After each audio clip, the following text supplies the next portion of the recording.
Assalamualaikum warahmatullahi wabarakatuh. Perkenalkan, nama saya Kamelia Andriani dari kelas C mata kuliah Manajemen Agribisnis, Program Studi Agroteknologi. Agribisnis merupakan bisnis berbasis usaha pertanian atau bidang lain yang mendukungnya, baik di sektor hulu maupun hilir. Dalam mengelola kegiatan agribisnisnya, para petani tentu dihadapkan pada berbagai macam permasalahan.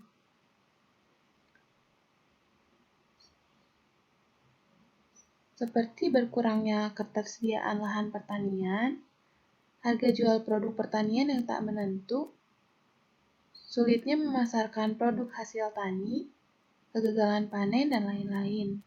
Pada kesempatan kali ini, saya akan membahas salah satu permasalahan kegiatan usaha tani, yaitu kegagalan panen khususnya pada komoditas padi. Gagal panen merupakan suatu kondisi di mana petani tidak berhasil atau tidak dapat memetik hasil dari sawah atau ladangnya. Hingga saat ini, masih banyak terdapat kasus-kasus gagal panen yang dialami oleh para petani padi di Indonesia.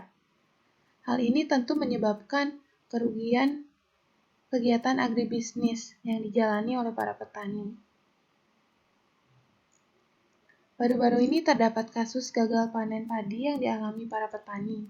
Sebagai contoh, pada tanggal 4 April 2020, hujan deras dan angin kencang yang terjadi hampir setiap hari di daerah Gumuk Bagung, Kelurahan Tegal Besar menyebabkan padi-padi menjadi roboh, sehingga berpotensi puso atau gagal panen. Kemudian pada tanggal 3 Mei 2020, ratusan hektar tanaman padi di Kecamatan Galur, Kabupaten Kulon Progo berpotensi gagal panen akibat serangan hama warong batang coklat. Lahan tanaman padi seluas 6,2 hektar juga dipastikan puso. Lalu pada 23 Januari 2020, sekitar 2.490 hektar sawah di Kabupaten Aceh Besar terancam gagal panen akibat kekeringan.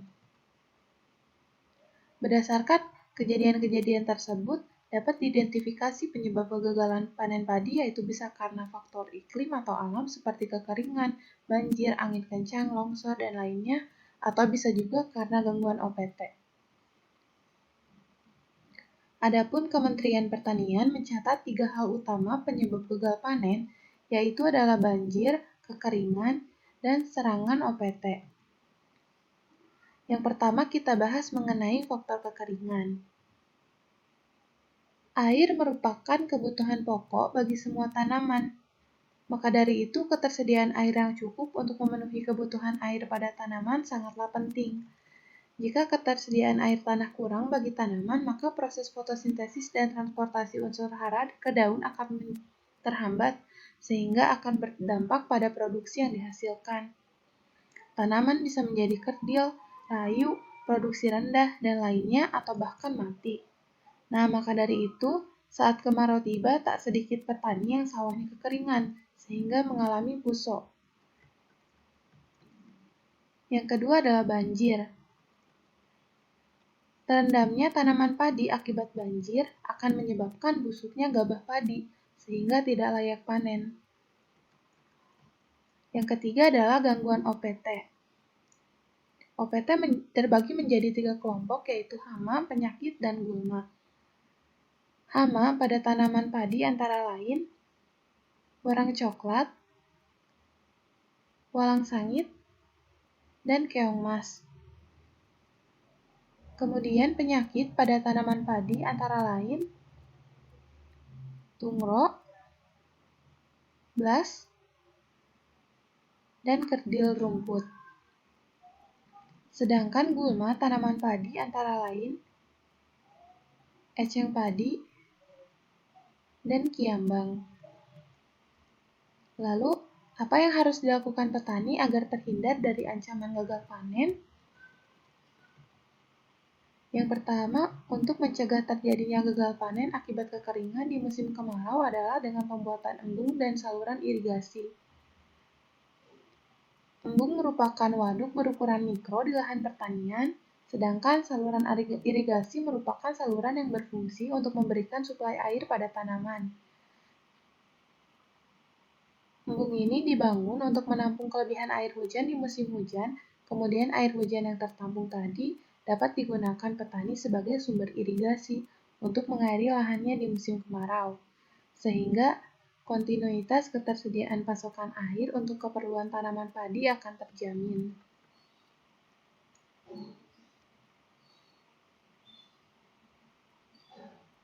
Kemudian untuk mencegah terjadinya gagal panen akibat banjir di musim hujan adalah dengan pembuatan drainase yang baik.